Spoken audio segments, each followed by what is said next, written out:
नमस्कार, मी निहाल ढालाईत आपलं सहर्ष स्वागत करतो N51 न्यूजमध्ये। पाहूया आजच्या ठळक घडामोडी। कोरोची गावात कडकडीत बंद, सोनम वांगचुक यांच्या उपोषणाला पाठिंबा। पर्यावरणवादी व शिक्षणतज्ञ सोनम वांगचुक यांच्या दिल्लीतील जंतर मंतर येथील बेमुदत उपोषणाला पाठिंबा दर्शवण्यासाठी आणि केंद्र सरकारच्या धोरणाचा निषेध करण्यासाठी गुरुवार दिनांक 23 जुलै रोजी कोरोची गावात कडकडीत बंद पाळण्यात आला। ग्रामस्थांनी अत्यावश्यक सेवा वगळता सर्व व्यवहार पूर्णतः बंद ठेवून या आंदोलनात सक्रिय सहभाग नोंदवला। आंदोलन दरम्यान पोलीस आणि ग्रामस्थांमध्ये शाब्दिक चकमक उडाल्याने काही काळ तणावाचे वातावरण निर्माण झाले होते। देशात गाजत असलेल्या नीट पेपरफुटी प्रकरणामुळे आणि केंद्र सरकारच्या शिक्षण धोरणामुळे त्रस्त होऊन अनेक तरुणांनी आत्महत्या केल्याचा आरोप आंदोलकांनी केला।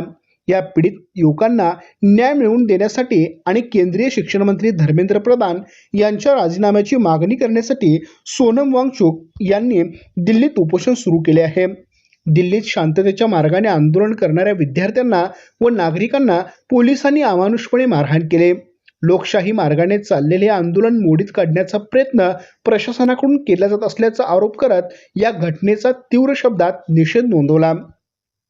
दिवसभरात गावातील व्यवहार बंद ठेवण्यासोबतच सोनम वांगचुक यांच्या लढ्याला बळ मिळावे व केंद्र सरकारला सद्बुद्धी लाभावी यासाठी ग्रामस्थांनी एकत्र येत प्रार्थना केली। त्यानंतर आंदोलकांनी मुख्य रस्त्यावर ठिय्या आंदोलन मांडले।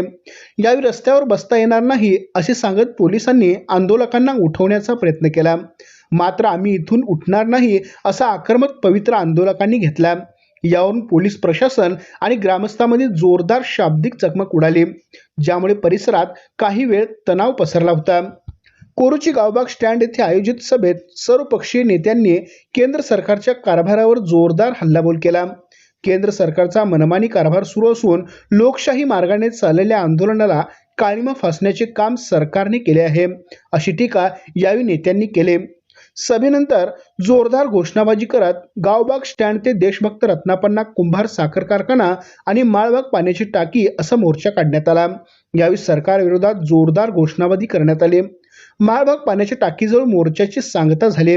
यावेळी आनंद शेट्टी, माजी जिल्हा परिषद सदस्य देवानंद कांबळे, सॅम आठवले, पुरंदर पाटील, सुनील आवळे, पोपट शिंदे, रशीद ढालाईत, लखन कांबळे, शीतल माने, बबलू मुल्ला, अमित कांबळे, अनिकेत कांबळे, सौरभ पवार, अमीन ढालाईत, संजय शिंदे, अयूब संधी, चंद्रकांत आवळे यासह मोठ्या प्रमाणात ग्रामस्थ व गावातील सर्व पक्षीय नेते मंडळी, विद्यार्थी उपस्थित होते।